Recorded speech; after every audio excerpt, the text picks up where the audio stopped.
Okay, welcome everybody. Come on in and have a seat.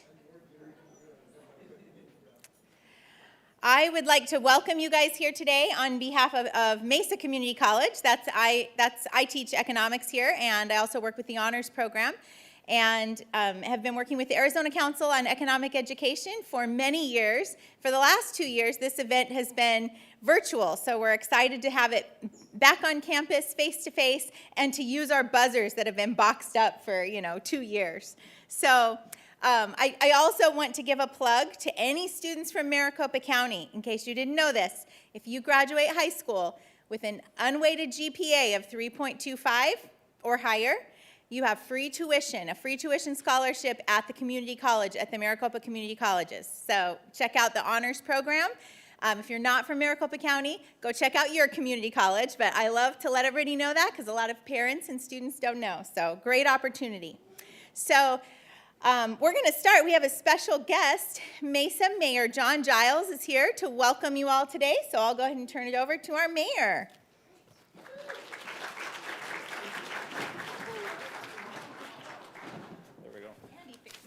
Hi, I'm excited to be here. I'm excited I didn't just fall now. That would have been an embarrassing way to start this, wouldn't it?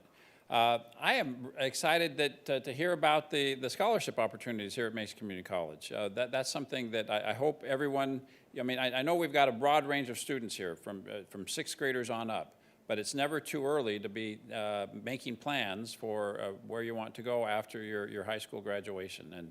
And community college is a great start, no matter where you want to, what direction you want to take your education. So I hope you're already starting to think about some of those options. And I'm here to welcome you, not just to Mesa Community College, but to Mesa as well, and to congratulate you for being participants in the Mayor's Challenge. I know that we've got folks here from really throughout Arizona. I was pleased to be invited today, and I'm here on behalf of all of the mayors from each of your communities to again, welcome you and to support you and congratulate you for your success so far. I know this is a record turnout in the history of the Mayor's Challenge for Economic Education, so it's fun to see folks coming back after the pandemic was at its worst to come together to interact with each other again. I can relate, I think, to a lot of the folks that are in this crowd. I am the father of a high school senior, and I also work very closely with our mayor's youth committee. And so I can appreciate how busy you are, and I know how hard it is, to do things above and beyond your regular homework and class schedule. So thank you, and I'm sure you're going to find this very rewarding, and the experience and the education you get from this, I think, is going to be well worth your time and energy. Economic and financial literacy, I think you guys have learned, is important no matter what you grow up to be. You're putting into practice extremely valuable skills that will continue to serve you as a parent, as an employee, as a business owner, or possibly even as the mayor. So I think, again, you're starting out ahead of the game. I was reflecting on this as I walked in today because yesterday I had the opportunity to talk to a doctor. We were at a ribbon cutting for a large medical facility that was opening. And after talking with him for a few minutes, I made the comment to him that maybe even as important or more important than his medical training was his ability to be a good businessman. Because the decisions that he was making, he could be the best doctor in the world, but if he doesn't know how, the economic realities of what's necessary to be successful in medical practice, no one's going to know that, and he's not going to be able to provide the services that he wants to. I know the same was true in my life. I spent most of my adult life practicing as an attorney, and on a day-to-day basis, I would use the practical skills that you're learning today far more than anything that I learned in law school. And that certainly is true as mayor as well. These are the real-world issues that we grapple with and the real-world problems that the adult world is called upon to resolve. So you're smart for getting an early start on some of these very practical skills. I do want to acknowledge and thank the Arizona Council on Economic Education and, of course, our host, Mesa Community College. I also want to thank your teachers and administrators for their hard work to get you here and give you this great opportunity. Congratulations again for being here. I know that this is the final competition, and you're here out of hundreds of students who've participated in the first round. I and your parents and your teachers are justifiably proud of you and your success to get to this point. I hope you'll continue to be involved in this program. I'd love to see you again next year. And having said that, again, I'll wish you the best of luck and congratulate you for being here and for, I assure you that this is something that you're going to find as very practical and something that's going to be very rewarding throughout your adult life as well. Thank you very much. Thank you.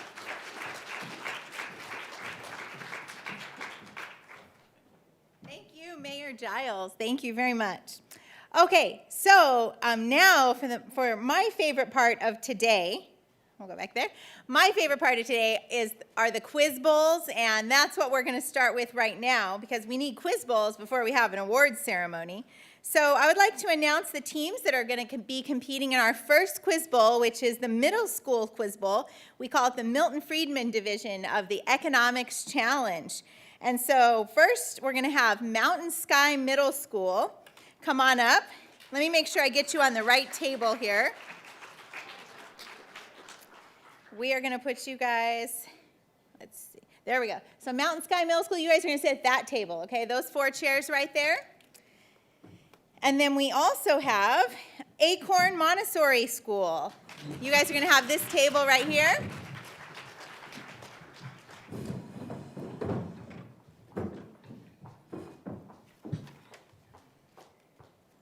Here they come.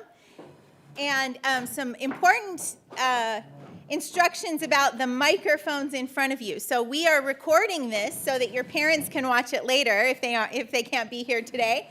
And that means the only thing they're going to hear is if we talk into this microphone or one of the ones at your table. So when it's your turn to answer a question, you're going to make sure you talk into the microphone. Let me make sure this one's on. Yeah. Okay. And we're going to do a buzzer check and a mic check for each of you. So you each get a chance to test out your buzzer, as well as then you're going to introduce yourself by telling us your name in the microphone, okay? So we're going to start all the way down at the end with Mountain Sky Middle School. So pass the microphone down there and click your buzzer. Okay, notice his turns green and everybody else turns red. So that's how we know he buzzed in first. Go ahead and tell us your name. I am Owen Reeves from Mountain Sky Middle School. All right, go ahead and pass the microphone and test your buzzer. Oh, let's reset one more time. Now you go. Okay, tell us your name. My name is London, A little bit louder into the microphone. My name is London Jones, and I represent Mountain Sky. Mountain Sky, London Jones. Okay, next one. All right, what's your name? I am Trey Gibble from Mountain Sky Middle School. Welcome, Trey. I'm Jonan Avila of Mountain Sky Middle School. All right, there's Mountain Sky Middle School. All right, you guys keep that kind of in the middle. If somebody from your team is the one to buzz in first and answer the question, just make sure that we move past the microphone to them. All right, now let's meet Acorn Montessori. Go ahead and test your buzzer at the end.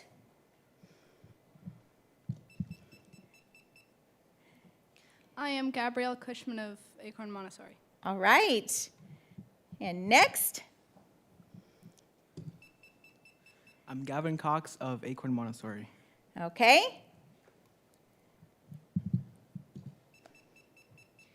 My name is Emily Manning of Acorn Montessori. All right, we have all of our contestants ready to go. Now, in the front here, we have our judges who will be letting us know if we need to, them to weigh in on an answer. But I'm going to explain the rules for you guys before we get started. So we'll come back over here. And this is for everybody in the audience as well. You guys can either, follow along or just listen carefully. Any team member, so any of you, can buzz in at any time when a question is read. The individual that buzzes in serves as the spokesperson for that question, and they are the only person from whom a response can be given. Okay, so if you buzz in, your light turns green, you have to be the one to answer the question. 1 point is awarded for each question answered correctly by a team. If a team member buzzes in before the entire question is read, he or she will have 5 seconds to answer based solely on the information that they heard up to that point. So I'll just stop reading the question, and then you'll have to answer. In this case, conferring with teammates is not allowed. If a team member buzzes in after the entire question has been read, the team has 15 seconds to confer and have a response given by the spokesperson, the one that buzzed in. Okay? So if you wait and you hear the whole question, and then whoever is the first buzzer, you do have 15 seconds to confer with your team. The person with the green buzzer is the one who reads or tells us the answer. Okay? If an incorrect response is given, the opposing team has the opportunity to hear the entire question, and then they have 15 seconds to respond. Okay? Do we have any questions before we start? Are you guys ready? I know you guys have been waiting for this all day, and I also saw you having a little bit of fun around campus, playing some games and eating some yummy food. So let's get started with the Milton Friedman Middle School Division of the Economics Challenge Quiz Bowl. Question number 1. Oh, let me get over to our score sheet because everybody wants to watch, right, a live score.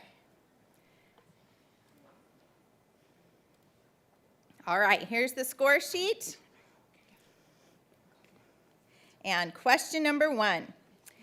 If the price of tennis rackets increases and the market demand for tennis balls goes down, what type of relationship do these two goods have?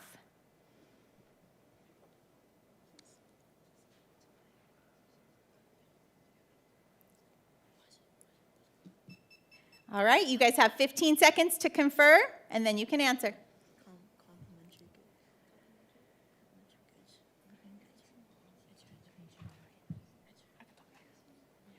All right, we have our answer. Okay, go ahead. Complementary goods. You are correct. So we have 1 point for Mountain Sky, complementary goods. Okay, resetting the buzzer. Number 2. If the supply of lumber available to home builders decreases, what happens to the price of houses? Acorn Montessori? The price would go up because there's less houses to sell. You are correct.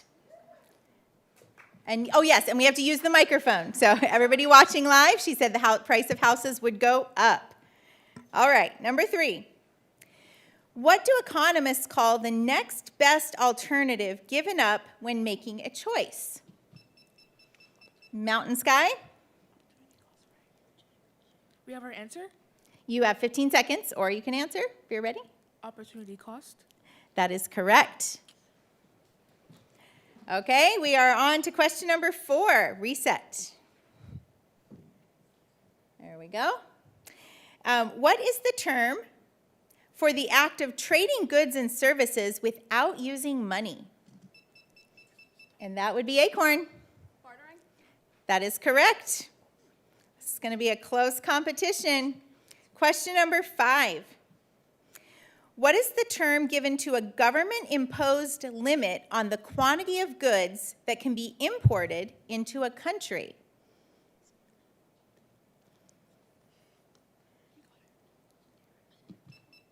All right, Mountain Sky? You do have 15 seconds to confer. All right, a tariff. That is incorrect. So I'm going to read the question one more time, and then you guys have 15 seconds to confer. What is the term given to a government-imposed limit on the quantity of goods that can be imported into a country?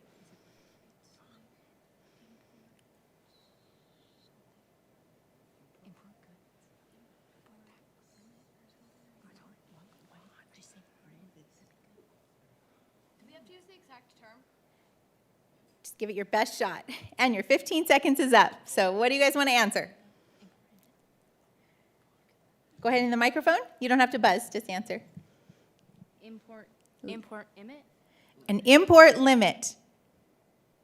I'm going to the judges. They're going to say no, so no score for that question for either team. The answer we were looking for was a quota.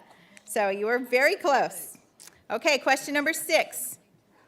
What is the general rise in prices over a period of time called? Okay, Mountain Sky. Inflation. That is correct. Question Question number 7. What happens to the unemployment when the economy is in a recession? And let me see, who has green? That's Mountain Sky. Decreases. That is incorrect. I'm going to read the question one more time. What happens to unemployment when the economy is in a recession? It increases. That is correct. So that point goes to Acorn Montessori. Okay, resetting the buzzers. Remember, after you buzz, let me see with your, unhide your buzzer so I can see the color if it's red or green. Question number 8. What type of savings plan allows withdrawals for education expenses without having to pay any type of tax or penalty? Okay, Acorn Montessori. A 529. That is correct. Okay, it's still tied, 3-3. Question number 9. What term is used to describe the condition in which a resource is both limited and desirable? That would be, is that Mountain Sky? Yes, Mountain Sky. Scarcity. That is correct. Do we have tiebreaker questions? Just kidding. We do.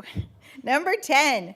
A market structure in which there is only one, I'm resetting. A market structure in which there is only one supplier of the good or service is known as what? That is Mountain Sky. A monopoly. That is correct. Point for Mountain Sky. Question number 11. What is the term to describe the sensitivity of demand to changes in price?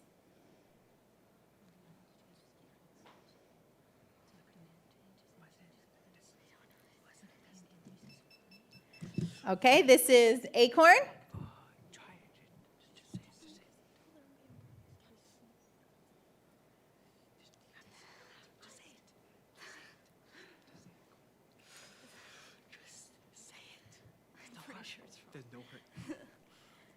Okay, time. Equilibrium, like, A little bit louder in the microphone. definitely wrong. The, equilibrium. Equilibrium. Yeah. Judges, that is incorrect. I'm going to read it one more time, and then Mountain Sky will get a chance to answer. What is the term used to describe the sensitivity of demand to changes in price?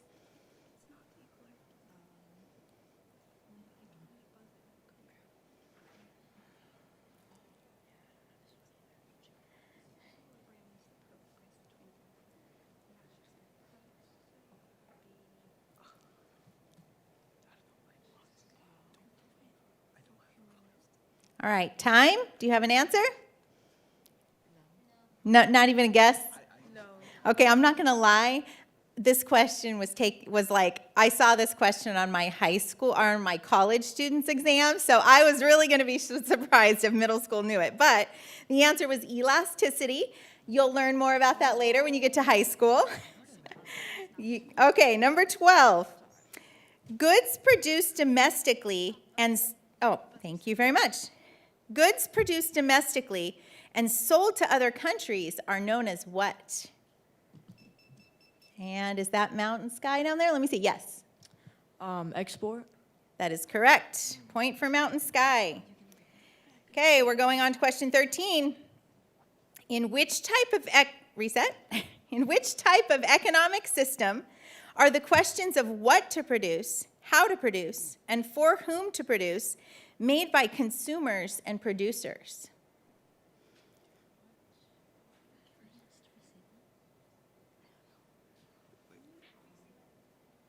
Judges, can I reread the question? They're going to let me reread the question for you guys. All right. In which type of economic system are the questions of what to produce, how to produce, and for whom to produce made by consumers and producers? All right, that's Mountain Sky. Capitalism. Judges, they will take that answer. Point.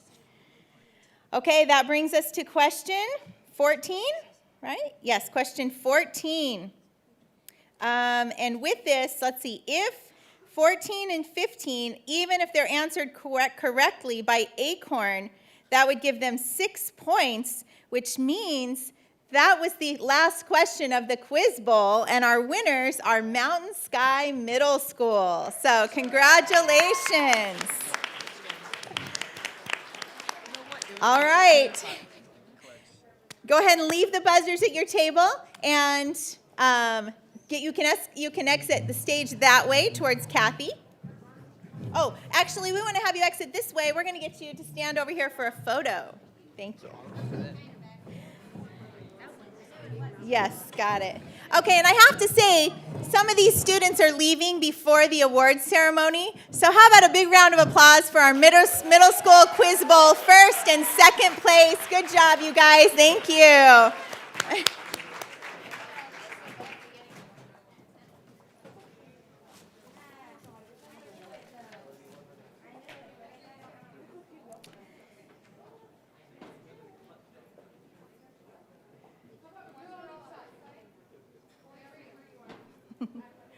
All right, while they're having their photo op, we're going to get ready for the next competition, which is going to be teams competing in the David Ricardo. This is the high school division Econ Challenge, and we need Team Basis Mesa 3 from Basis Mesa and Team Cracked from Hamilton High School. Come on up. Hamilton, you're going to be at the far table. Basis Mesa, you'll be at this close table. Actually, vice versa. Hamilton here, Basis Mesa there.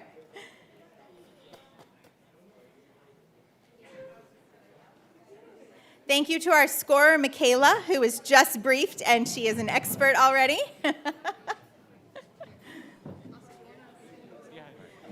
She doesn't know she has to come back every year now just to do our scoring.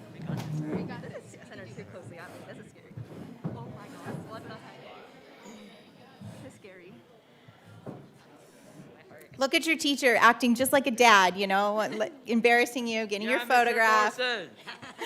All right, well, welcome. Oh, we already have buzzers, people testing. Okay, so we're going to do the same thing. We're going to give each of you a chance to feel, you know, what the buzzer is like, and then we'd like you to introduce yourself, tell us your name, and let's start down at that end with Basis Mesa. Pass the microphone all the way down. Remember, all the questions you're going to answer into the microphone. All right, go ahead and test your buzzer and tell us your name. I'm Ava Campbell from Basis Mesa. Welcome. I'm Lee Cariello from Basis Mesa. I'm Daniel Yang from Basis Mesa. I'm Elias Chang from Basis Mesa. All right, and from Hamilton High School. I'm Rachel Can from Hamilton High School. I'm Chloe Zian from Hamilton High School. All right. I'm Andy Ma from Hamilton High School. Love it. I'm Kenny Wang from Hamilton High School. And Kenny, all right. Get those microphones ready to pass. The buzzers are reset. We're going to go over those rules one more time just for you guys. I don't know if you were here before, but here are the rules of the Quiz Bowl. Any team member may buzz in at any time while a question is read. The individual that buzzes in serves as the spokesperson for that question and is the only person from whom a response can be given. 1 point is awarded for each question answered correctly by a team.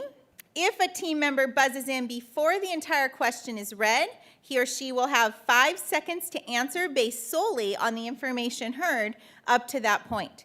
In this case, conferring with your teammates is not allowed. If a team member buzzes in after the entire question is read, the team has 15 seconds to confer and have a response given by their spokesperson at the end of that 15 seconds. If an incorrect response is given, the opposing team has the opportunity to hear the entire question and then has 15 seconds to respond. Any questions? You guys ready? I saw some of you guys sitting at tables out there like listening to old quiz bowls and answering, so I know you guys are ready. Get those hands by your buzzers. Okay, I got the double black diamond questions here ready for David Ricardo division of the Econ Challenge. Question number 1. If a decrease in consumer income results in an increase in demand for a Inferior good? that is an inferior good. All right. That's a point for it. Oh, I'm sorry. You guys want the scoreboard back up, don't you? Let's get that over here. There we go. Scoreboard. Okay, question number 2. What is the total loss of surplus in a market? And that would be Hamilton. Deadweight loss. A little bit into the microphone really loud. Deadweight loss. That is correct. Resetting. Question number 3. I know you guys want to know the rest of these questions. Go pull out, dust off your old econ textbook. Number 3. Arizona's population has grown by more than 10% in the last 5 years. What impact does this rapid growth have on the price of housing in Arizona? And that would be Basis Mesa. Price increases. Judges? That is correct. All right. Question number 4, resetting. If the government wishes to incentivize producers to increase the Subsidy? Judges, that is correct. That's good. I didn't even have to fix my mistake. All right, resetting. Boy, I feel like you guys have had practice on the buzzers. Last year online, we had to use buzz in like live, or it was like a website. So, okay, here we go. Number 5. Recently, gas prices have risen dramatically. If the government chooses to impose a policy that placed a legal maximum price that could be charged per gallon, what would this policy be called? And that looks like Basis Mesa. A price ceiling? That is correct. Question number 6. If the U.S. government were to raise the general level of tariffs in the country, what impact would this have on imports? Hamilton. You have 15 seconds to confer. Decrease. The judges say that is correct. Point for Hamilton. Question number 7. What is a 529 plan? Hamilton. It's a college state. Discuss. You can discuss. You're allowed to withdraw money. Put it, turn the microphone really close. You're allowed to withdraw money for education without taxes. It's a college savings plan. Judges, that is correct. Hamilton. Question number 8. All else equal, firms wish to sell products at high prices while households wish to buy products at low prices. In a market economy, how is this conflict of interest resolved? Hamilton. Resolved through prices. Judges. I'm going to send this one to judges. Okay, I'm going to reread the question, and then Basis Mesa will have a chance to answer. All else equal, firms wish to sell their products at high prices while households wish to buy products at low prices. In a market economy, how is this conflict of interest resolved?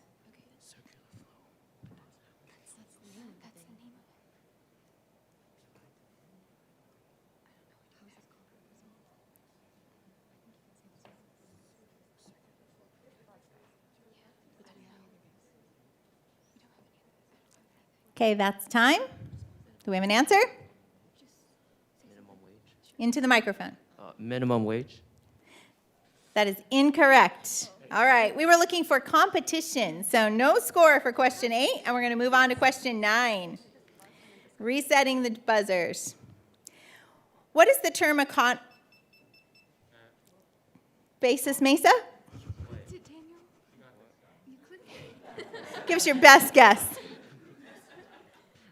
Into the microphone. A monopoly. Monopoly. That is incorrect. I'm going to read the entire question, but good try. All right? And then Hamilton will have a chance to answer. What is the term economists give to a decline in overall economic activity for a significant period of time? Recession. That is correct. Okay. Are we tie score, and we're moving on to question 10. If the government wishes to reduce an existing budget deficit, what action could it take? Hamilton. They could increase taxes or reduce spending. That is correct. Question 11. What impact would an increase in the price of fertilizer have on the market for corn? Hamilton. Supply would shift left, so price would be high. Supply would shift left, price would be high. Supply would shift left, so prices would go up. That is correct. All right, resetting the buzzers for question number 12. Suppose the price of a product increased by 10%. For the demand for this product to be price inelastic, Hamilton. Decrease by less than 10%. That is correct. All right, and question number, it's okay, 13. Let's see, we have a 3-point difference. Yes, if these next 3-point questions are answered by Basis Mesa, we will move into tiebreaker rounds. So here we go, Basis Mesa, you need this question. Anne values a burrito at $9 and paid $7.50. $1.50. Into the microphone? $1.50. That is incorrect. I'm going to finish the question. Anne values a burrito at $9 and paid $7.50 for it. What term describes the $1.50 difference between what she paid and how much she values the burrito? Consumer surplus. Consumer surplus. They said consumer surplus. That is the correct for the win. That's Hamilton High School.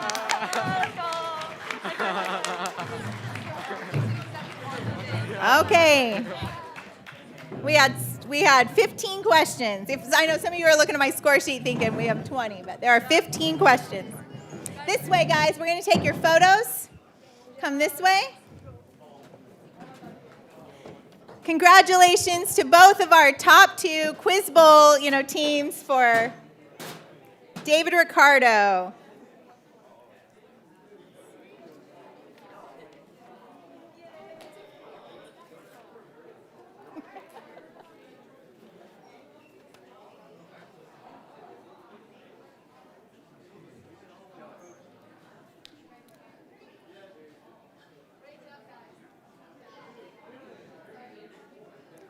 All right, if that was double black diamond, this is triple black diamond. We're now going to the Adam Smith division, which is the honors level competition for high school.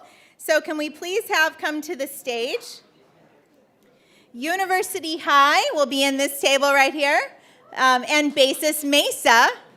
And this is Basis Mesa Team 1. That was Basis Mesa Team 3, right? You guys are from University? University? Yeah, right here. Can you get a water bottle? I'll just give you this one. Okay.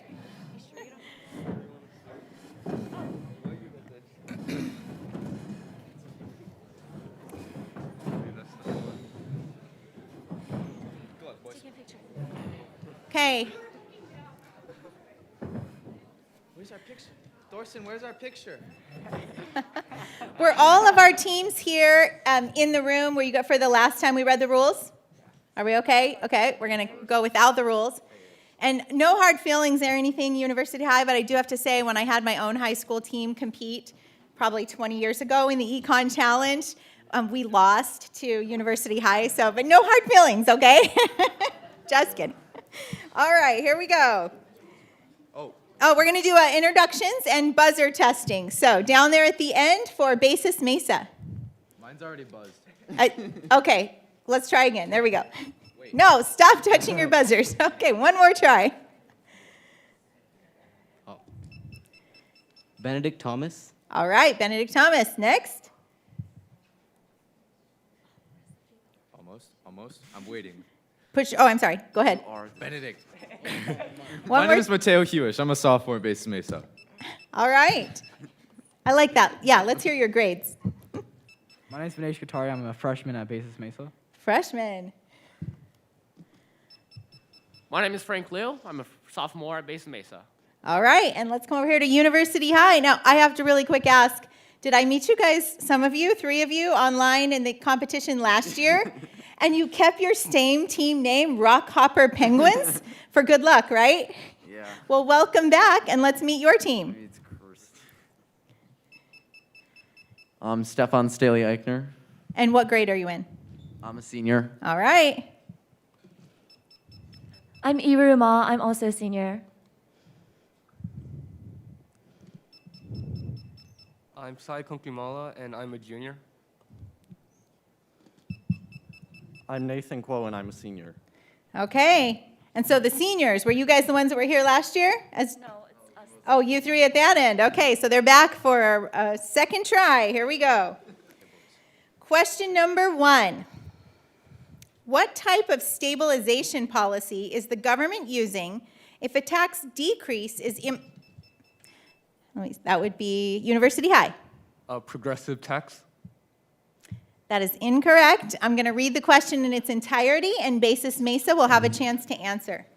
What type of stabilization policy is the government using if a tax decrease is implemented in an attempt to increase consumer spending?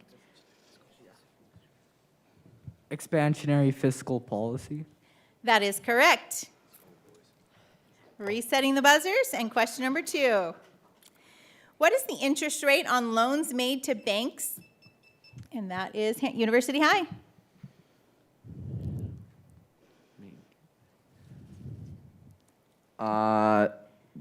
The discount rate, which is equal to 0.5%. The discount rate is what we were looking for. You are correct. All right, question number 3. Suppose 2 things happen in the market for gasoline. First, the U.S. restricts imports of gasoline from a major supplier due to war. And second, it now has summer consumers.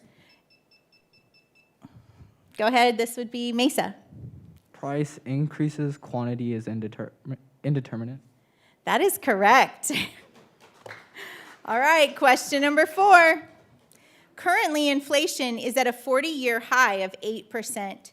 If a borrower is paying back a loan at a fixed University? The borrower will benefit from the inflation and the lender will lose.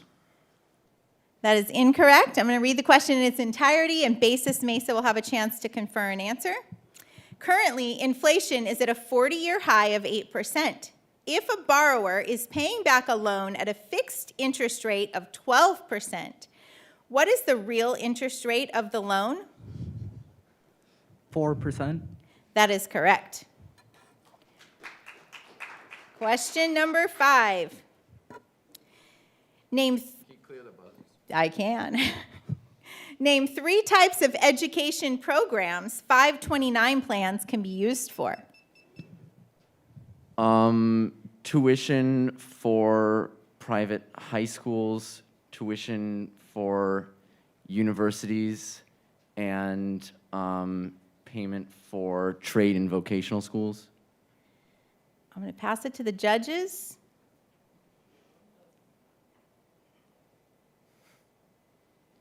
They're going to say no. Bro. So, Basis Mesa, you have a chance. Could you repeat the question? Name 3, I can because he buzzed right during my last word. Number 5, name 3 types of education programs 529 plans can be used for. It's Basis Mesa is just going to answer. They have 15 seconds to confer.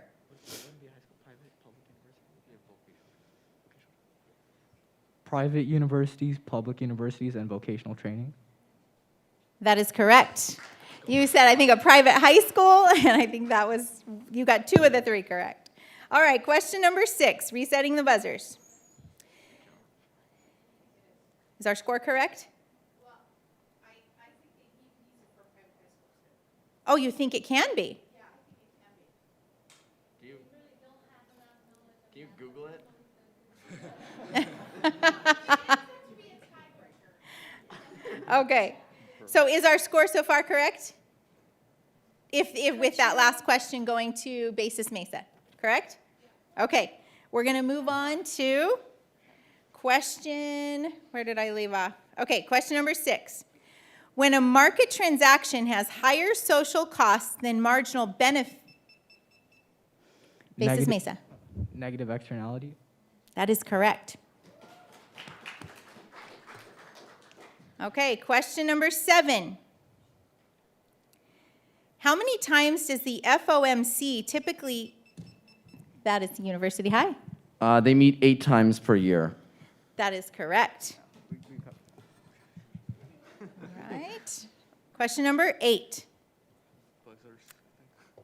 Suppose there is a binding price ceiling in a market that is in equilibrium. What can you say about the relation? University High? Quantity demanded will be higher than quantity supplied, causing a shortage. That is correct. All right. Question number 9. If $1,000 is invested at 6% compounded annually, approximately, go ahead, Basis Mesa. That would be 12 years. That is correct. How long would it take to double? And the answer is 12 years.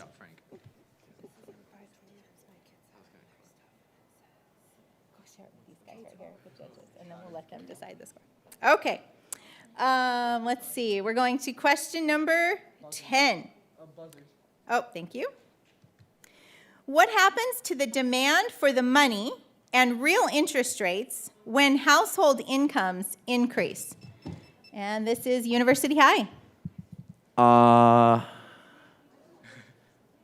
Real interest rates will decrease, and the quantity will increase. Question number 10. He said real interest rates will decrease, quantity will increase. Correct. That is incorrect. Okay, I'm going to read the question, and then Basis Mesa can answer. What happens to the demand for money and real interest rates when household incomes increase? Demand for money shifts right or up, and real interest rates increase. That is correct. Question number 11. Okay, are we good for question 11? Okay. If demand is perfectly price elastic and supply is... Suppliers. Suppliers? That is incorrect. All right, I'm going to read the entire question, and University High has a chance to answer. If the demand is perfectly elastic and supply is perfectly inelastic in an industry, who would bear the tax burden of a per unit tax imposed?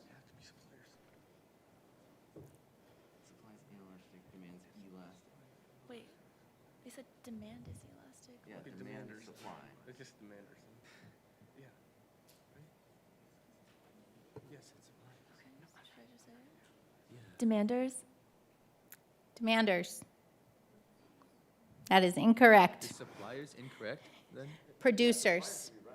Oh, Suppliers is producers. and they said, what was, do you remember what their answer was? That's the same thing. They said, supplier, and the answer was producer. Those should be equivalent. okay. So, yeah, I don't know how we missed that one. Okay, so this would be, that would go to Basis Mesa. All right, so that means with, how many questions? We're on question 12. Let me see how many questions we have. And we go to 15. Okay.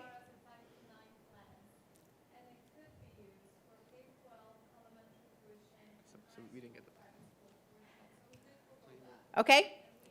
So we're going to rescore. Question number 5 is going to go to University High. And we're going to take it away from Basis Mesa. So judges have a rescoring of question number 5. Okay. Thank you. All right, that means the game must go on. Okay, so we are now at question, where did we leave off? 12, okay. Here we go, question number 12. Reset, buzzers. Name 2 variables that can cause shifts of the long run. A change in the amount of natural resources available and a change in the amount of technology available. An increase in either of those variables causes a rightward or outward shift in the PPC/long run aggregate supply curve. A decrease in either of those variables causes a decrease or shift inward of the You are PPC correct. or long run aggregate. And thank you. I don't even have to tell what the rest of the question was. All right, that's a point for University High. And we move on to question 13. All right, here we go. Buzzers. I'm so nervous for you guys. All right. What types of firms produce at a profit maximizing point? That would be University High. Monopolies? That is incorrect. I'm going to read the question and we will let Basis Mesa answer. What type of firms produce at a profit maximizing point at which the marginal cost, marginal revenue, and price are all equal? This is said to be what?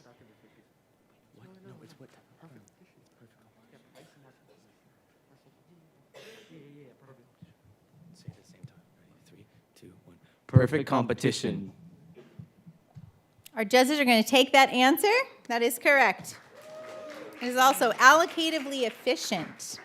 All right, question number 4, or 14, and let's see. With 2 questions left, University High cannot catch up, so that actually is the final question of our quiz bowl, and Basis Mesa wins the Adam Smith division.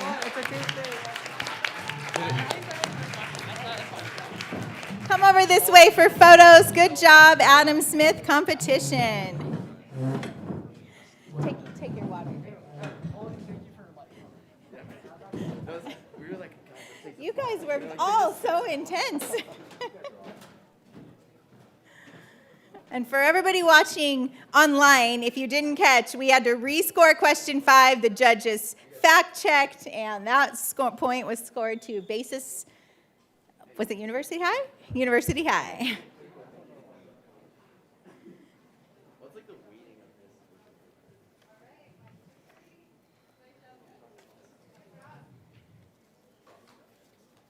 All right, we are now going to have, for our next quiz bowl, we're moving to personal finance. The middle school division of our personal finance competition, can we please invite to the stage Emerson Elementary and Basis Scottsdale. Emerson Elementary, you'll be at that table. Basis Scottsdale over here.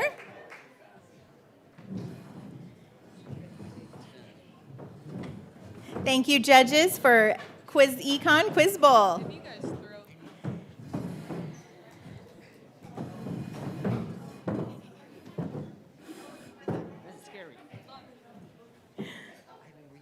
All right, we're going to do buzzer checks for you guys and practice with the microphones. Point them down a little bit. Some of those high school kids were awkwardly tall, right? So we're going to point them down, and we're going to start at the very end. You get to test your buzzer and tell us your name, starting with Emerson. My name is Capone, and I go to Emerson. And what grade are you in? 7th grade. All right, 7th grade. What? I don't think I have the names right up here, do I? For Emerson? Do I have the wrong teacher names here? Or student names, or are those correct? Oh, just Emmanuel's not here. But the rest of you see your names up there? Yep. But I spelled it wrong. I apologize. I own. Okay. We'll fix it. All right. I'm sure on the certificates they're correct. Yes, my last name spelled incorrect. Okay. Just that's all on me. I'm terrible typist and reader. All right. But we're close. All right. So we had Emerson. And I'm sorry. What was your grade? 7th grade? Okay. And now we're at next one. I'm resetting the buzzer. Test your buzzer out. My name is Mateo, and I'm representing Emerson. I'm in 7th grade. All right. pass the microphone. Test your buzzer. My name is Ivan. I am from Emerson, and I am in 7th grade. Okay. My name is Caden Stroh, and I'm an 8th grade student at Emerson Elementary. All right, welcome Emerson. And let's now meet from Basis Scottsdale. And try your buzzer. I'm Jason Kai from Basis Scottsdale in 8th grade. All right. I'm Kartikeya Kankanala from Basis Scottsdale. I'm in 8th grade. 8th grade. I'm Aiden Kai. I go to Basis Scottsdale. I'm in the 8th grade. Okay. I'm Arush. I'm also in Basis Scottsdale. I'm in 8th grade. Also in 8th grade. Okay. This might be the first time we've had all male students up here right across the. All right, here we go. Were you guys in the room when we read the rules before? Yes. Half of it. I'm going to read the rules again, okay? Just for you guys. Let's go over here. Okay, here they are. Any team member can buzz in at any time while a question is read. The individual that buzzes in serves as the spokesperson for the question and is the only person from whom a response can be given. 1 point is awarded for each question answered correctly by a team. If a team member buzzes in before the entire question is read, he or she will have 5 seconds to answer based solely on the information that they heard up to that point. In this case, conferring with teammates is not allowed. And you saw a lot of that with the Adam Smith division, right? That's how it works. You buzz before I finish the question, give it your best guess. If a team member buzzes in after the entire question has been read, the team has 15 seconds to confer and then have a response given by the person who buzzed in, the spokesperson. If an incorrect response is given, the opposing team has the opportunity to hear the entire question and then has 15 seconds to respond. Are you guys feeling ready? Yeah. Okay. You know they get harder as we go, so that last one, you guys are this is going to be harder than that, okay? All right, middle school, personal finance, I'm just kidding. Personal finance competition. Question number 1. Oh, scoreboard. Let's get our scoreboard back up here. Uh-oh, I have to reset the buzzer already. All right, here we go. Resetting the buzzers. Ready? What is a detailed plan of income and expenditures for a certain period of time? And that would be Emerson. A budget. That is correct. Question number 2. The total amount of money earned before deductions or taxes are taken out of your paycheck is referred to, go ahead, Emerson. Income tax. That is incorrect. I'm going to read the question in its entirety, and then Basis Scottsdale will have a chance to answer. The total amount of money earned before deductions or taxes are taken out of your paycheck is referred to as what?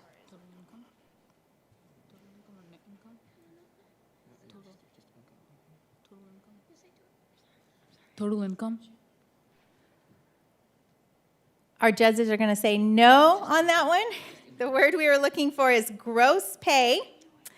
Okay, but more on that in high school. All right, resetting the buzzers. We're going on to question 3. When purchasing an expensive item, such as a home or a car, what is the sum of money the buyer pays first before? Go ahead, no time to confer. Down payment? That is correct. That's Basis Scottsdale. Question 4. How many years does a bankruptcy state on a credit report?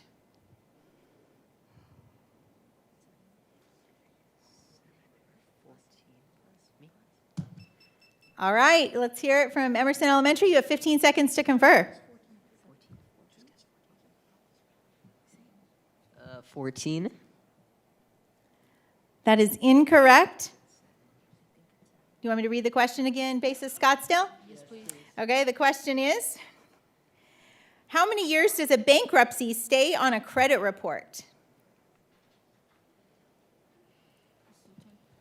10 years. Our judges are going to accept that. It's 7 to 10 years. Hopefully you'll never have to know that, right? All right, here we go. Number 5. When filling an insurance claim, what is the portion the insured must pay before the insurance company pays their portion?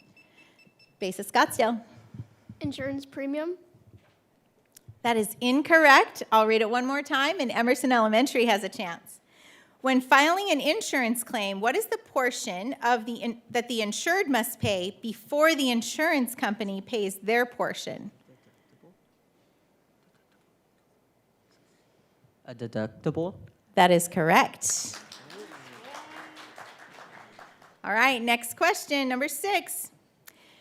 Which type of tax is being used if income tax owed rises as a taxpayer's income rises? Progressive tax. That is correct. Question number 7. Oh, this is a tight race. Which government program was established in Go ahead, Emerson. Social Security. Yes, that is correct. That's a future University High student down there. Are you coaching him? Just kidding. All right, and yes, that is the Social Security program. For the rest of you, in case you want to know, it was started in 1935. Question number 8. What term, typically expressed as a percentage rate, describes what borrowers pay for the privilege of borrowing money? Interest rate. That is correct. Question number 9. The promise of payment at a future time in return for goods and services now is referred to? Credit. That is correct. Number 10.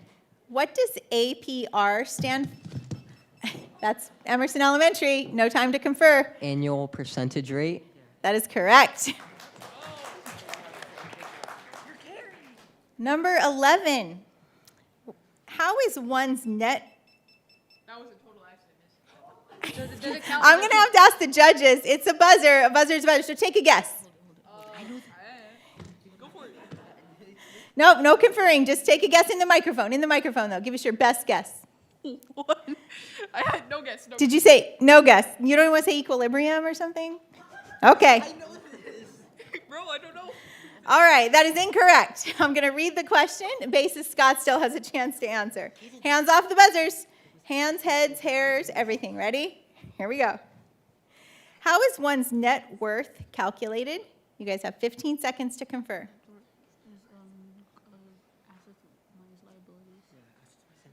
Assets minus liabilities. That is correct. All right. Question number... Okay. Question number 12. What is the name of the number assigned to a person to indicate their likeliness to repay a loan? Your credit. Judges? Credit score. Judges? They're going to let it slide. Credit score. Basis Scottsdale. Question 13. Resetting. What is the payment or fee paid for insurance coverage referred to as? Emerson. You have 15 seconds to confer.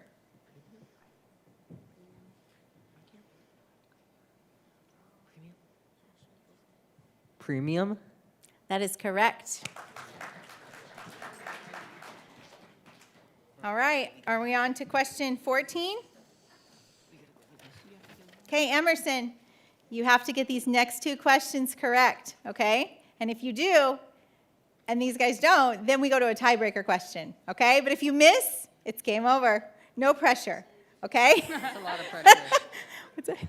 We have 15 questions. This is question 14. Expenses that change from one month to another based on the quantity consumed. In the microphone, please. Variable expenses. Judges, that is correct. All right, take a breath. Next question. Number 15. What is the term for the person who is named to receive the benefits from a life insurance? No time to confer. Beneficiary, if that's how you That say is correct. And for the first quiz bowl of the day, we move to a tiebreaker question. Okay, same rules apply for the tiebreaker.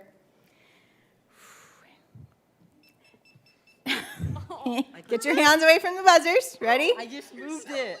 Don't move it. Don't touch them. Ready? What do we call it when somebody illegally uses your name, social security? Credit fraud. That is incorrect. I'm going to read the question, and Basis Scott still has a chance to answer. What do we call it when somebody illegally uses your name, social security number, or other personal information for their gain? Identity fraud. Judges? That is correct. Let's go. And by 1 point, it's Basis Scottsdale, Emerson Elementary, so close. Oh, come over this way for pictures. Great job, all of you. Emerson, great job. Basis Scottsdale, great job. What an awesome group of 8th graders.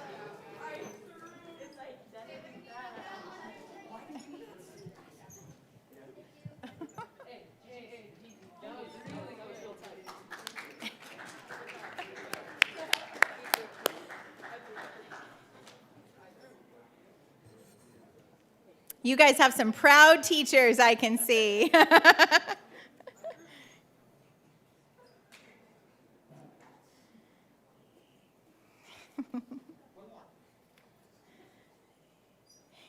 All right. For our final quiz bowl, we're going to move to the Personal Finance High School Division. For the Personal Finance Challenge. And this is going to be, for the first time since I've been participating, we have EVIT, the East Valley Institute of Technology, over here on the far table. Come on up. Where are they? Are they here? Oh, go tell EVIT. And we're looking for Hamilton High School. Come on up, Hamilton High School. We are a little ahead. Okay, well, we'll give them some time. Hamilton, you get a little extra buzzer practice. Okay.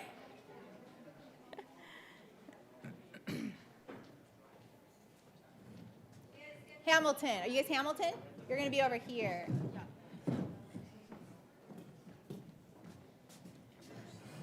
This is your first time here, guys? For your team, right? I know Hamilton was here last year.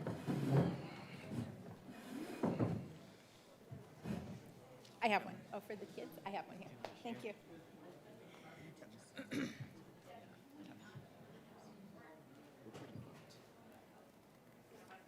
Let me see. You want me to skip it? Yeah. Thank you. Dude, I probably would have answered all the middle school ones like minus like 2. But then the problem is the high school ones are gonna be way harder. I mean, even the test was easy for some reason, but this was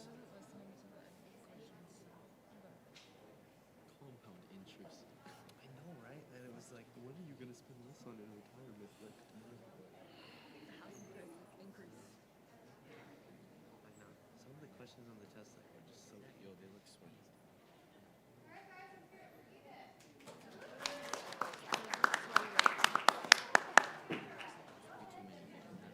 All right, is this EVIT?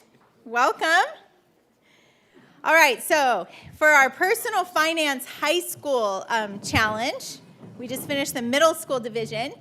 On the right side of the stage, we have the East Valley Institute of Technology, EVIT, welcome. And over here we have Hamilton High School. We're going to do a little buzzer practice. And for the people that are watching on the video or later, you guys want your parents to watch the video so they can hear you. It's important that we talk in the microphone. So we're going to do a microphone check for each of you and a buzzer check as well, okay? So let's pass the microphone to the end. So when it's your turn to answer the question, we'll just pass the microphone. Oh, perfect. We now have 4 EVIT students. All right, so pass it all the way to the end with EVIT. Tell us your name, what grade you're in, and then also practice buzzing your buzzer. Hi, my name is Samira Cruz, and I'm a junior. So, yeah. Okay. Now, oh, I see, this is my mistake. I have the wrong student names up on this one, don't I? Those are from the last slide. So some things should not be left to me. We'll just get these corrected later. But you guys are the Lone Stars, correct? Yeah, I must have got distracted. Okay, we have the Lone Stars. What's up? Yours were. Oh, okay, how about we do an undo? Well, we'll figure it out. Okay, next, pass the microphone this way and test your buzzer. Hi, my name is Ruben Trejo, and I'm a junior. All right, next one. I'm Shelby Holm, and I'm a junior. My name is Caden Schember, and I'm a junior. All right, welcome juniors. And now next team. I'm Vivian Burnett, and I'm a sophomore. I'm Kevin, and I'm a sophomore. Okay. I'm Arhan, and I'm a junior. I'm Arnav, and I'm a sophomore. Okay, and let's point those microphones up a little bit. I know we had middle school students up here last time. There we go. Okay, I'm going to go to read the rules for you guys. All right. Any team member may buzz in at any time while a question is read. The individual that buzzes in serves as the spokesperson for the question and is the only person from whom a response can be given. 1 point is awarded for each question answered correctly by a team. If a team member buzzes in before the entire question is read, he or she will have 5 seconds to answer based solely on the information heard up to that point. In this case, conferring with teammates is not allowed. Okay? If the team member buzzes in after the entire question is read, the team has 15 seconds to confer and have responses given by its spokesperson.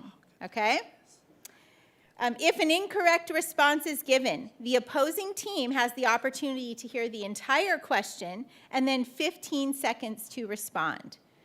Any questions? Are you guys ready? Okay, this is our final quiz bowl of the day, and we're going to start with question number 1. Oh, let me get our scoreboard back up here. There we go. Question number 1. What is the term for the variable pay compensation salespeople earn for the products they sell? Commission. That is correct. Question number 2. The total amount of money earned after deductions or taxes are taken out of a paycheck. No time to confer. Go ahead and answer. Disposable income. That is incorrect. I'm going to read the question in its entirety, and then Yvette will have a chance to answer. You do not have to buzz in. The total amount of money earned after deductions or taxes are taken out of a paycheck is referred to as what? You have 15 seconds to confer.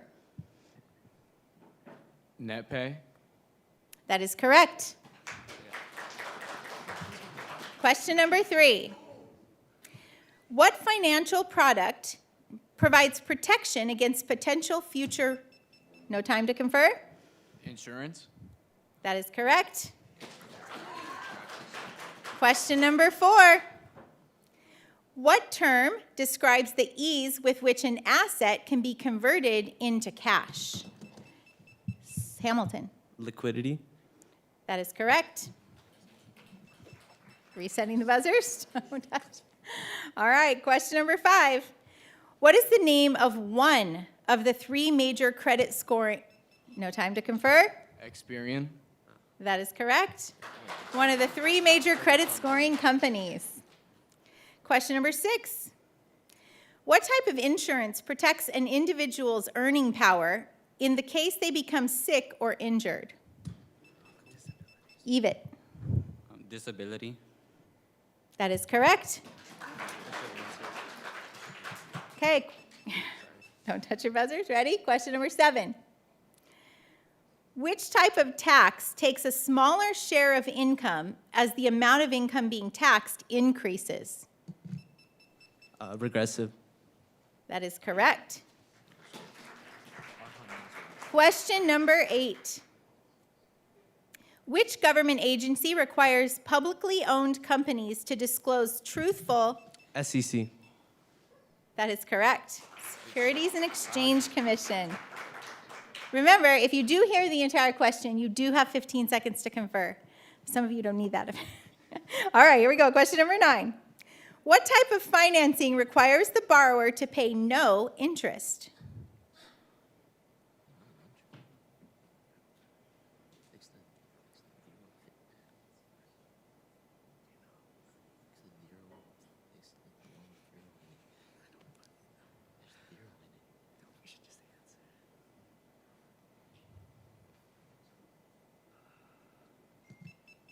All right, Hamilton High School, you do have 15 seconds to confer.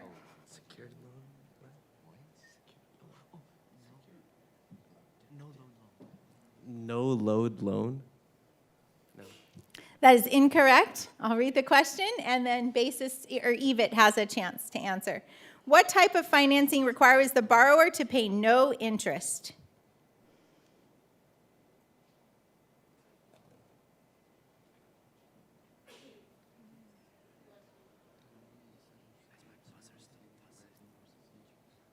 Bonds?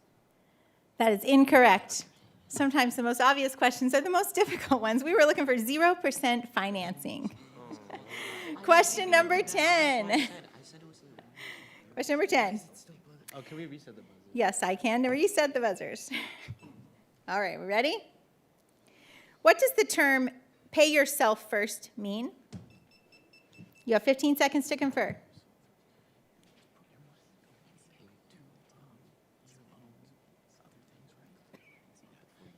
It means putting money away towards loans before you start paying off luxury expenditures or wants.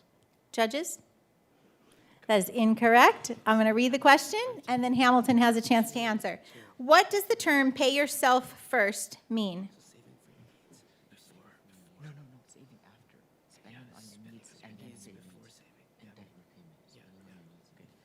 Spending on your necessities before savings and debt repayment.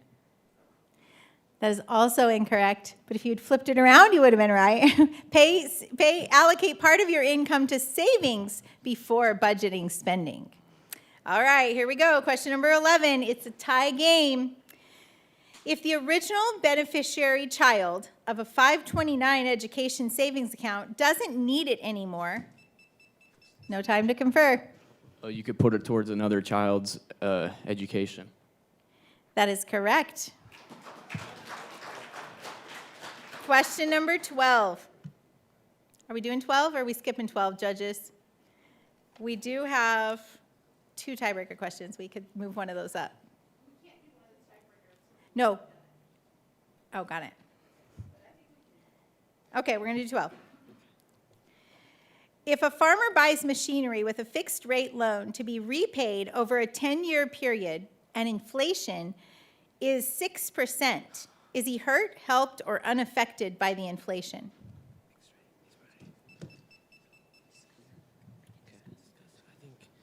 He's unaffected. It was this team right here. I'm sorry, with the green buzzer. And you do have 15 seconds to confer.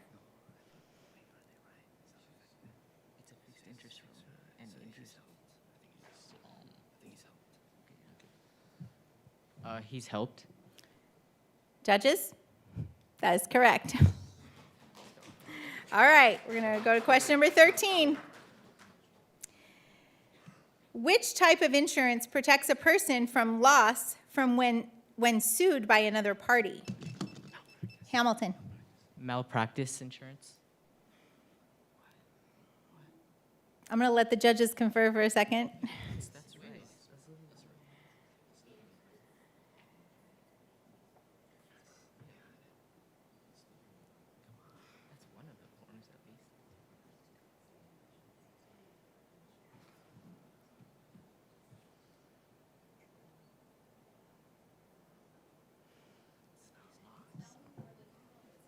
It's not wrong, and so they're going to give a point to Hamilton.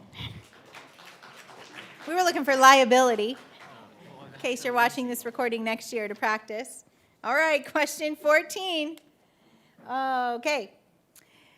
What personal finance principle states that the money available at the present time is worth more than the same amount of money received in the future? Hamilton.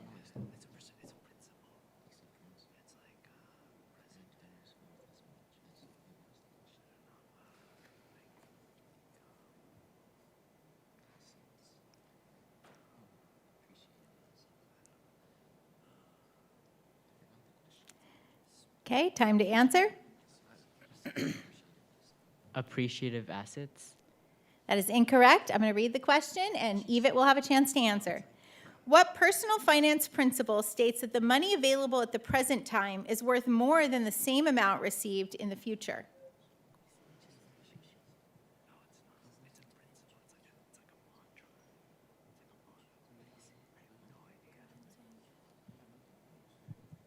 Interest. That is incorrect. This is something you'll learn about when you come to college, and we call that the time value of money. Tough question. That takes us to question number 15. Okay, Yvette, you need this question to win, okay? And if you get this question, we move to a tiebreaker round. If the yearly reset. Yeah. If the yearly interest earned on an investment is 6% and the current inflation is 5%, no time to confer. 1% increase. Judges?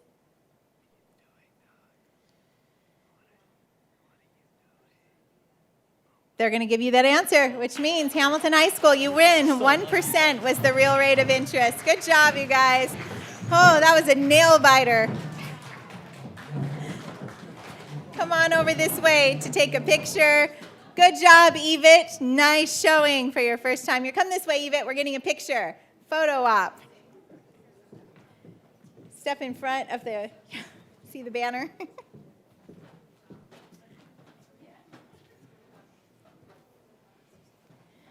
And you guys have some proud teachers as well.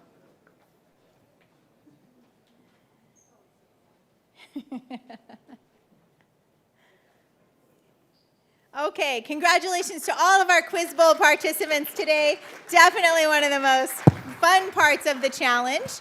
And now we're going to move into the awards part, but we have a little bit of time to reset. We're going to move some tables, and in about 10 minutes, the awards ceremony will begin. So if you need to take a restroom break, there's restrooms right here. There's probably, there's a cafe over there if you're still looking for a drink or some food.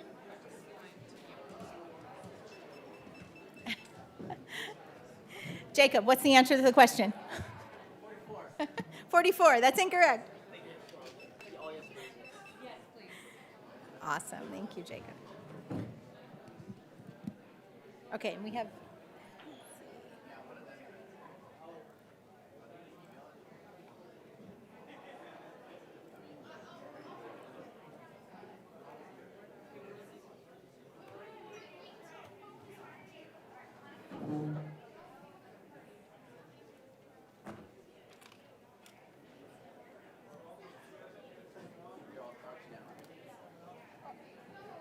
Coming off or just scoot back?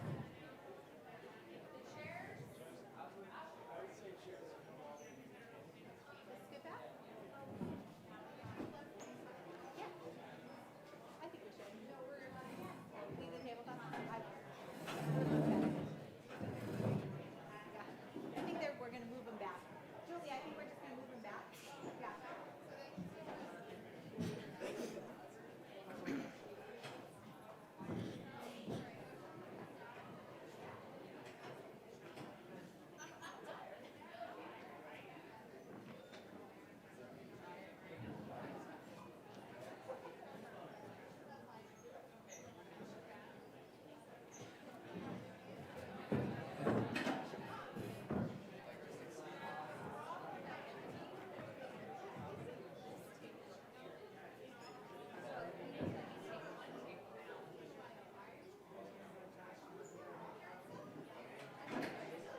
Am I good to go? Is it on? Test. All right, if you'll find your seats.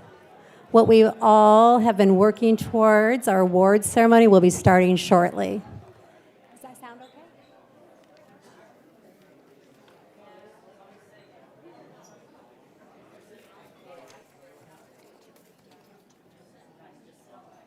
Absolutely, I will start. I think I have that in my script.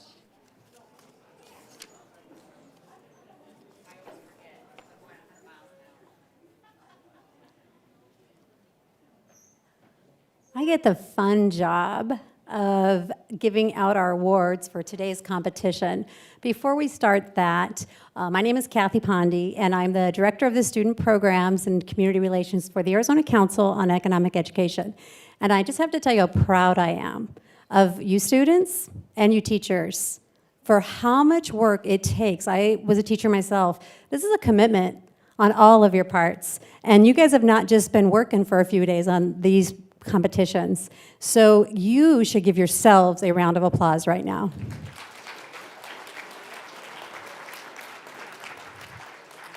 I sincerely, on behalf of ACE, thank you guys for the time and the effort and all of the learning and dedication to today's competition. So as you know, we had several different components and competitions in the Mayor's Challenge, and we're going to be giving out a lot of awards. And for those of you that perhaps didn't place where you want to, you go home feeling proud of yourself, because look around you and look at what students aren't here. You're here and you did this, so congratulations to all of you.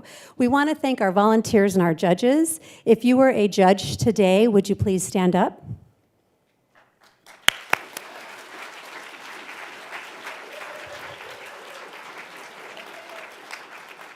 If you were a volunteer and not a judge in any other capacity, please stand up.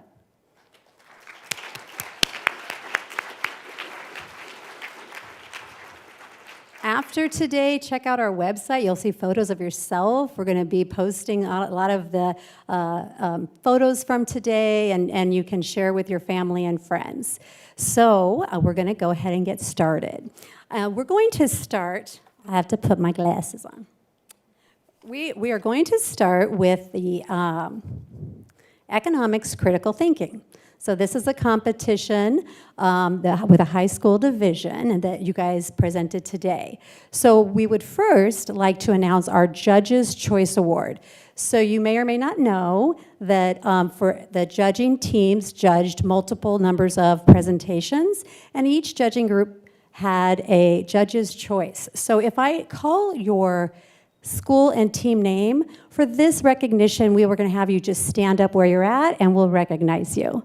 So for the Judges' Choice Award, the first Judges' Choice Award, these are in no particular order, they're just the number of judging groups. From Mountain Ridge High School, Girl Boss Gas Light Gatekeepers.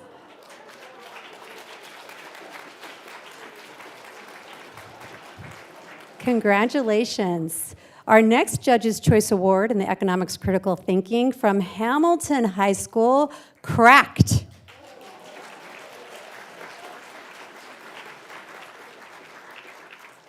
Fantastic. Our next Judges Award from another judging group from Basis Scottsdale, Knights of Tanstaffel. Mr. Johnson will represent. Yes, yes. Fantastic. And then the last Judges Group Awards in the Economics Critical Thinking from Basis Chandler, Desert Willow.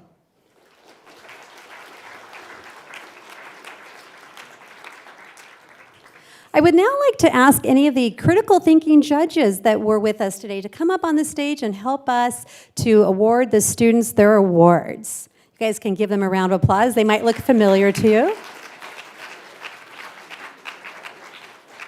My colleague helping on the stage is Miss Monica Martinez, and she is going to assist us to get your awards handed out to you. So students, when I if you are a team awarded and we call your name, come on up and come across the line. Monica will help you know which direction to go.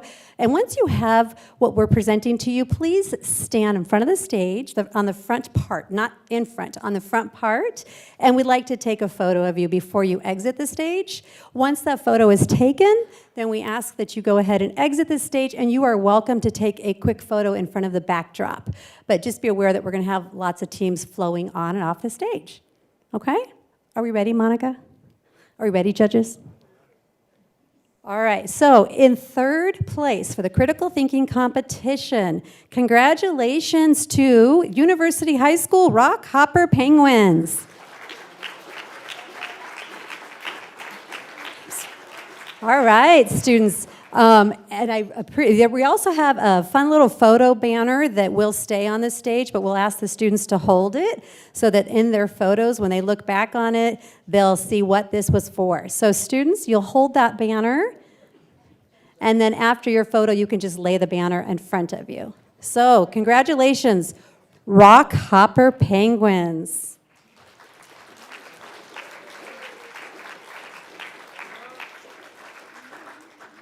And judges, please stay on the stage to help us. And students, you'll exit this direction. This direction, thank you. In second place for the Economics Critical Thinking Competition, from Mountain Ridge High School, Girl Boss Gaslight Gatekeepers. How about on that stage? For many of these schools, it is their first time competing, and I hope you will be returners. So congratulations. And go ahead and put those medals on for this photo, and we'll get a nice photo opportunity with your team.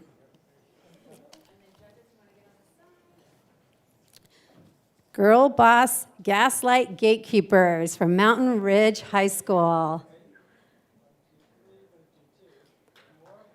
I'm, of course, very curious about some of your team names. I love them. All right, thank you very much. This way, right behind me. All right, and now for our first place team in the Economics Critical Thinking, congratulations goes to Basis Scottsdale Knights of 10th Staffel. Mr. Johnson, if you'd like to collect their awards and take them, I'm sorry, Debbie, I'm messing up your PowerPoint. I move my hands when I talk, as you all can see. So Mr. Johnson is their advisor. They came and, showed up, competed, and sorry. Should we freeze the LCD? Yeah. Fantastic.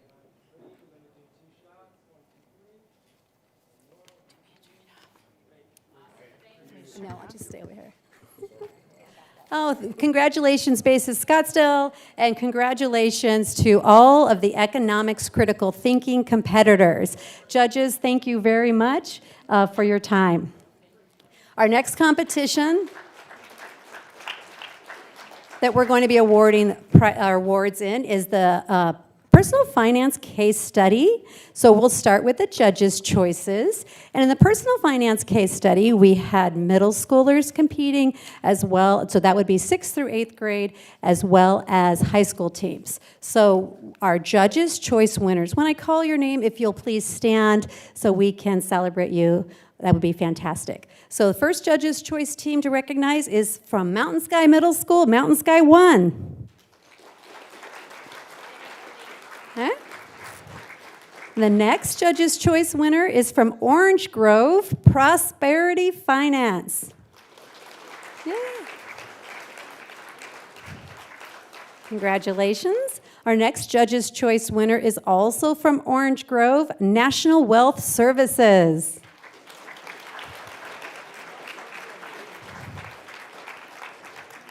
And the last middle school team that was a Judge's Choice winner from Orange Grove, again, Flex Financial.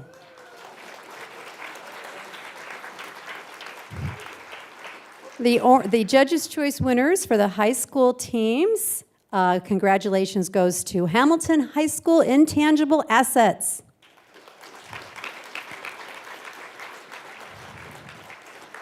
And the Judge's Choice, another Judge's Choice also goes to a team from Hamilton High School, AVP and Company.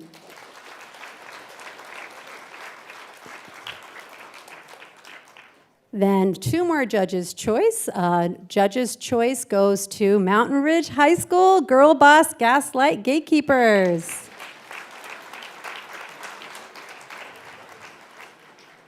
And then the last Judge's Choice in this category goes to a team from EVIT, and it is Lone Stars.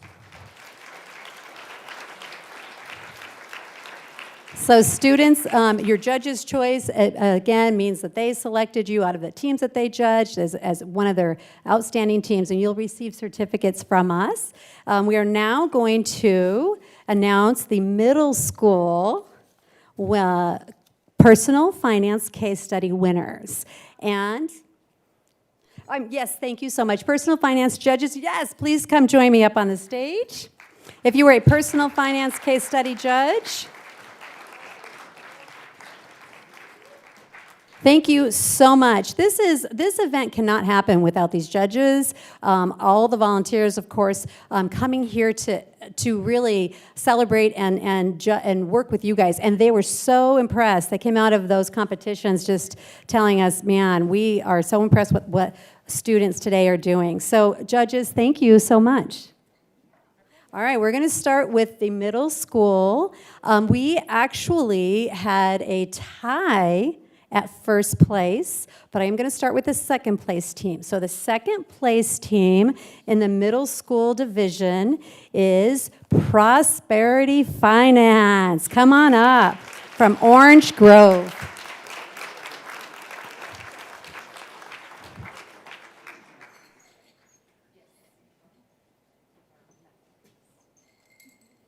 All right, they're second place winners, and we'll have them take a minute to take a photo. And teachers, once if you're an advisor of these teams, and when they're coming over to our backdrop, feel free to join them for a photo back here. It's a fantastic accomplishment. Orange Grove came up from Tucson, so we have teams coming from all over outside of the metro area.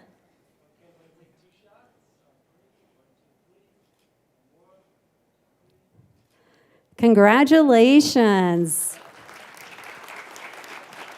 Now, for our middle school teams that tied, we're going to announce you one at a time. We didn't plan for a tie. We didn't buy 2 trophies, but we're going to make sure that both teams do get their trophies and medals.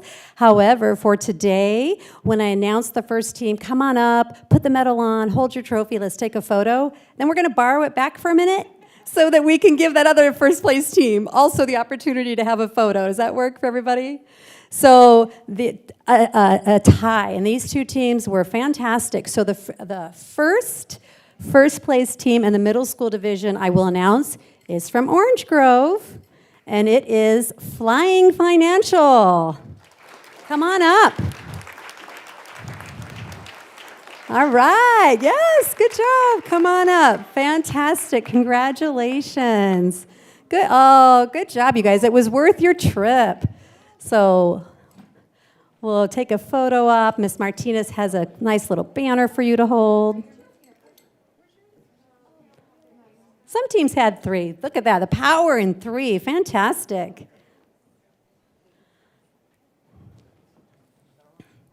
There you go. Thank you, Monica. Thank you, Ms. Martinez. Okay. I love that. Take the mask off. Let's show our smiles. Thank you so much. If you'll leave your medal and your trophy, we promise we'll make sure that we get a second set. Okay. Any guesses on our tie? So for our team that tied for first place with Flying Financial is from Orange Grove, Flex Financial. Yay!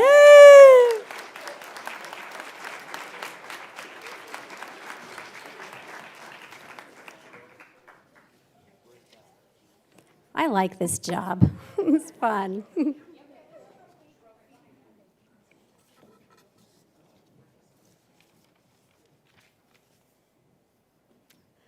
Fantastic. I'm so glad that I think this is Orange Grove's first year and glad that they joined us. Middle schoolers, next year we hope to see you back for the high school divisions. Congratulations. Congratulations to all the middle school teams in the personal finance case study. Judges will stay on stage. Yes, they could take that, and then we'll make sure to get that. Yep. And judges, we're going to announce the high school ones. So in the high school, we are going to start with the third place personal finance case study winner. In third place, Hamilton High School Intangible Assets.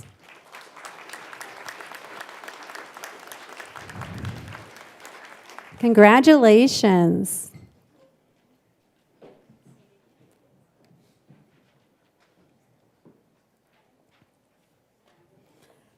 While we're taking a photo, teachers, please remember to have your students complete that participation survey. That is going to be our follow-up for getting you your additional awards that we all know are coming your way. Make sure you complete that student survey so that we have information to get those additional awards to you. And teachers, we ask you for your feedback on the teacher survey. Congratulations.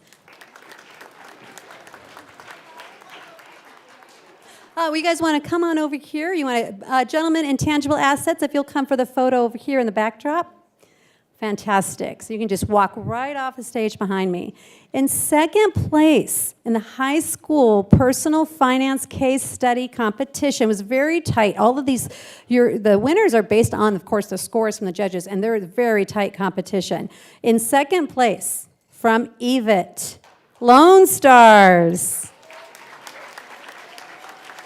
EVIT is East Valley Institute of Technology, and congratulations.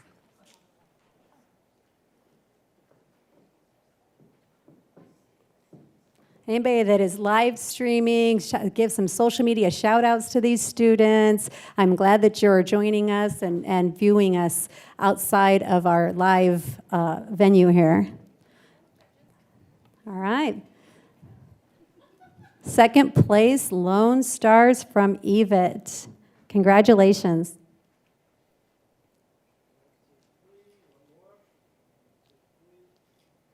All right, you guys want to exit behind me for another photo over here, the backdrop? Okay, and our first place team in the high school case study competition, again, such tight competition, from EVIT, Benny's Club. All right. Congratulations. You guys have to go back to school on Monday, make sure they all know that you earned these great accomplishments.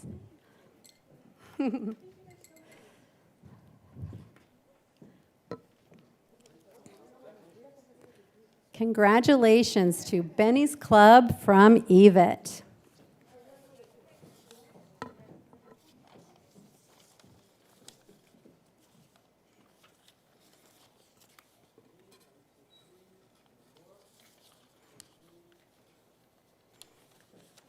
All right, congratulations. Let's give all of the personal finance case study winners a round of applause.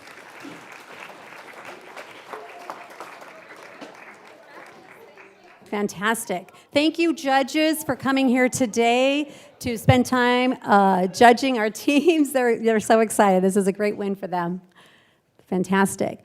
Our next competition, we're going to award the first and second place for our challenges. And those of you that participated in the Econ Challenge and Personal Finance Challenge, you know that the first phase was a test online. And we had hundreds and hundreds of students take those first round of competition.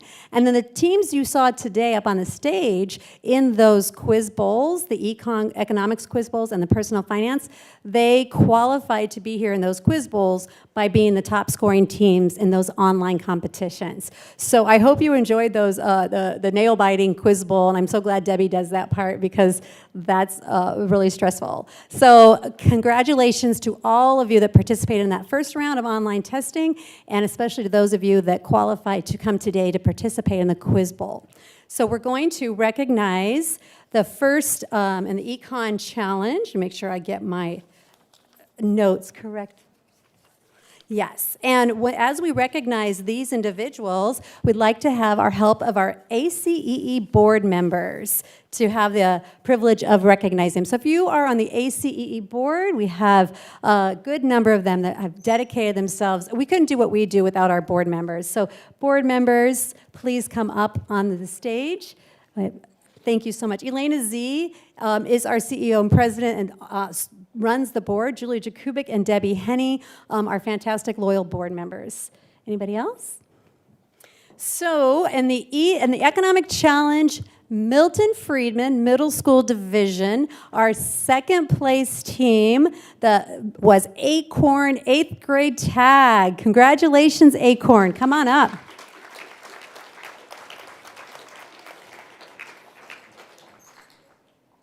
So for the Econ Challenge, and you guys got the pleasure of seeing that competition. This is Acorn's first time participating in Mayor's Challenge, correct? And they came from Prescott Valley, so we're really happy that they are here today with us.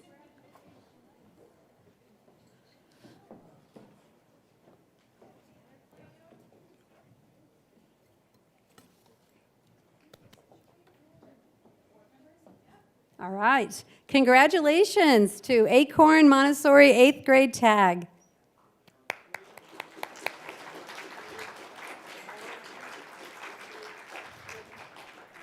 Fantastic. And our first place winners in the Milton Friedman Economic Challenge Division is Mountain Sky 4.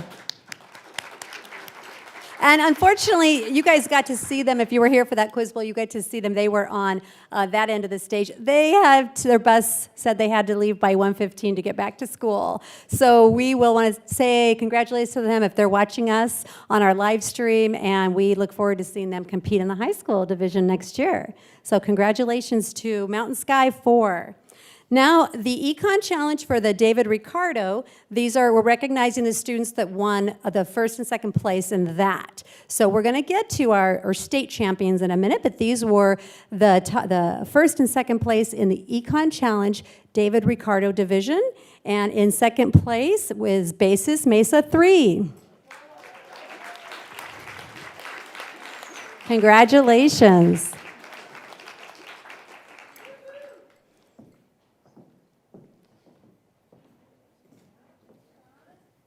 That was a tight quiz bowl there with kind of a nail biter.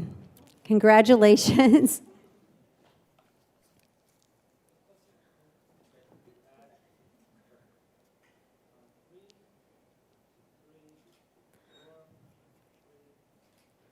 Congratulations, students, and you can exit to this direction. And our first place team in the Econ Challenge David Ricardo division is Cracked from Hamilton High School.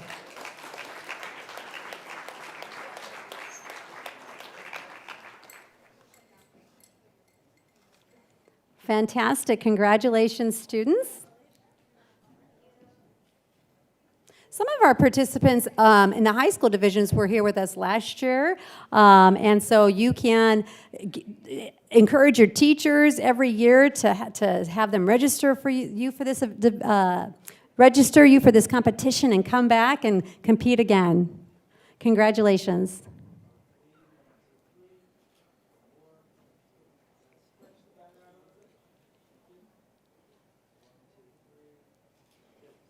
Congratulations to Hamilton, Team Cracked. And in our Adam Smith division of the Economics Challenge, determined by that quiz bowl that was so exciting to watch, the second place team from University High School, Rock Hopper Penguins.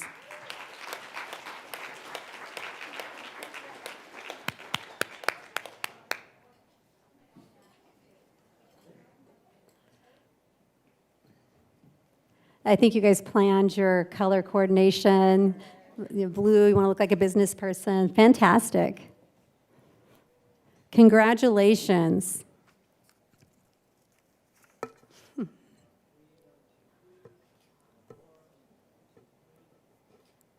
Congratulations to you guys. And our first place team in the Adam Smith division for the Economics Challenge, Basis Mesa 1. Come on up on stage.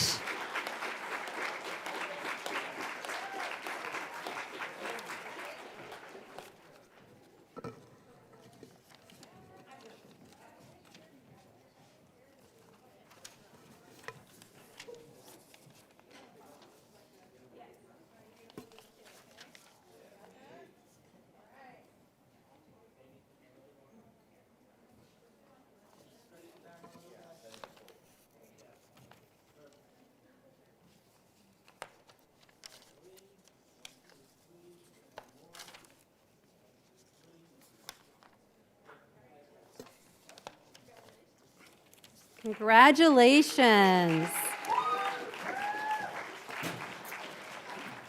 I'm trying to find my notes here. Our last for the challenges, the Personal Finance Challenge.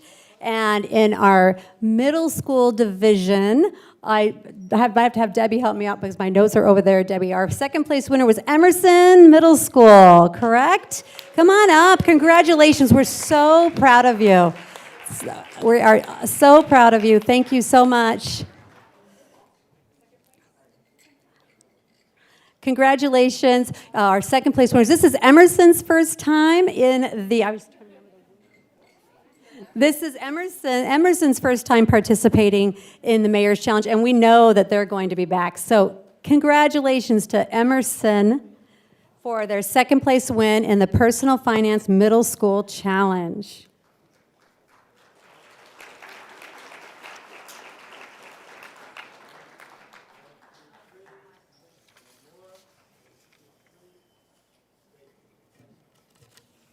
And congratulations, you guys. And again, we look forward to having you guys compete with us in the future. You can walk this way for a photo at the backdrop. Congratulations. Congratulations. Our first place team in the middle school division for the Personal Finance Challenge was Basis Scottsdale. Are they still with us? Come on up. Congratulations.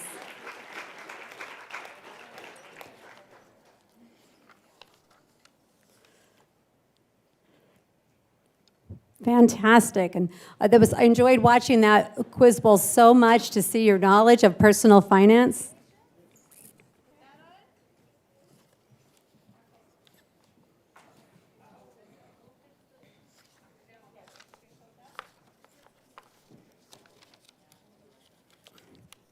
All right, hold that proud. That trophy is going to be displayed proudly at your school, I'm sure.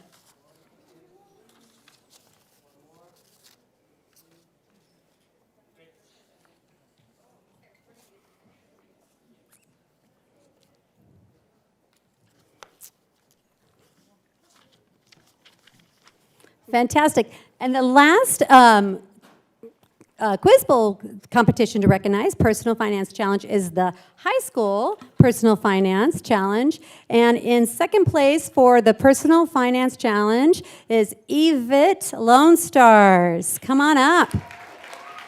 Woo!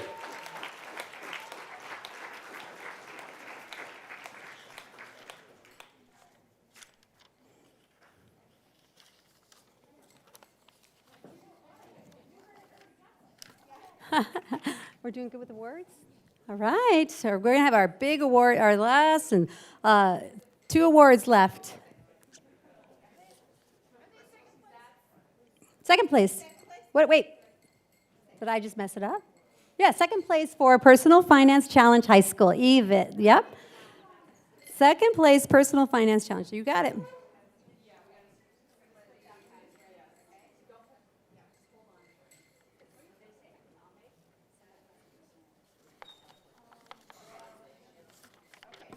And, we'll give him a minute here. We got some medals.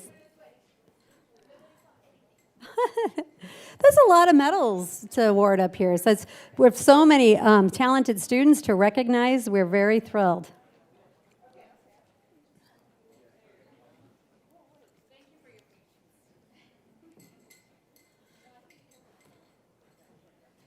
I love the clanging now. It's worth it. I'm so happy that you guys were here competing. So congratulations.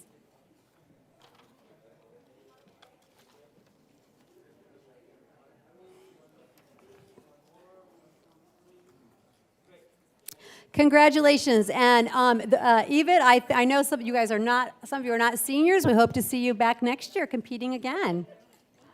Oh, we'll get it straight. And in first place for the Personal Finance Challenge, determined by the Quiz Bowl, Hamilton High School Intangible Assets. Congratulations.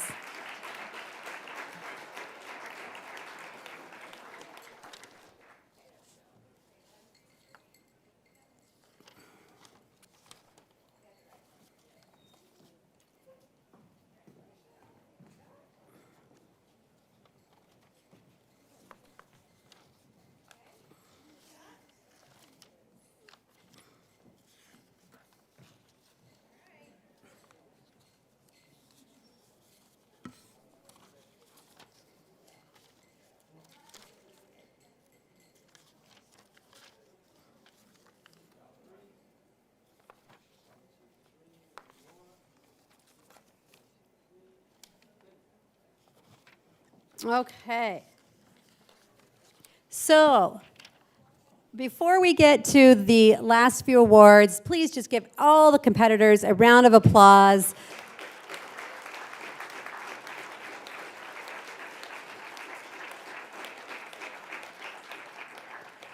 You genuinely should be proud of all of your time and studying and efforts you've put into this. So most of you may know that this competition is a qualifying event for a national competition. So the Personal Finance Challenge, the Arizona Personal Finance Challenge, the state champion winner that we're going to recognize in the high school division qualifies to go to the national competition that happens later in May. Very similar. They have case study, quiz bowl, test. So we're very, very proud of that team, but all of you. And the same thing for the economics challenge. The state winners in the two divisions, David Ricardo and Adam Smith, that are recognized as state champions will be qualified to go to the national competition that happens in late May.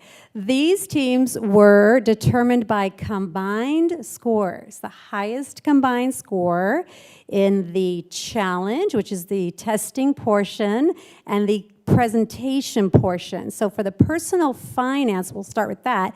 The high school state champion is the team with the highest combined score in their personal finance challenge and their personal finance case study. So ACEE is very excited and proud to recognize the Arizonas, and we'll show the banner here that they're going to receive. And this is a banner that we want to give to you guys to take back and share with your schools and display proudly. Thank you, Teresa. So the Arizona state champion in the personal finance case study from EVIT, Lone Stars.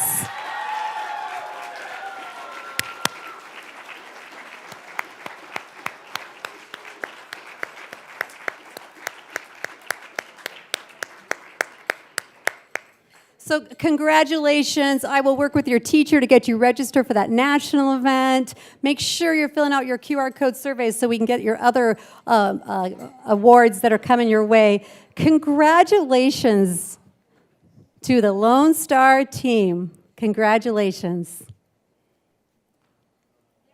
Woo.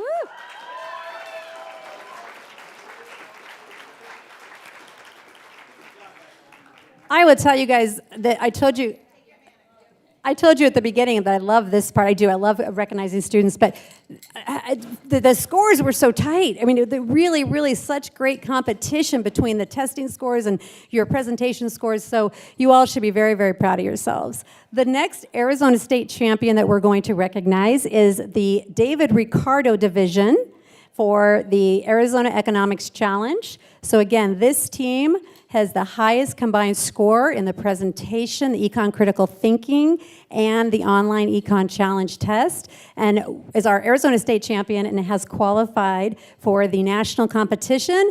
Congratulations to the team from Hamilton, cracked!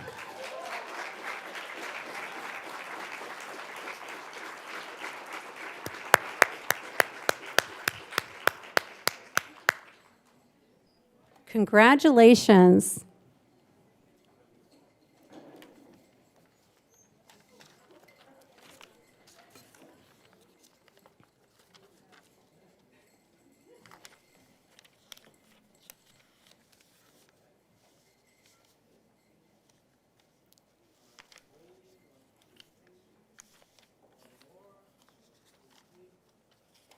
Fantastic. Congratulations, you guys, and best of luck at the national competition. I will work with your teacher to get you guys all registered and prepared for that. And then our last award of the day, but in no way, the least, is our Arizona State champion in the Adam Smith division, who also has qualified for the national competition and will be going to compete in that. And outstanding congratulations in the Adam Smith division of the Economics Challenge to Basis Mesa 1.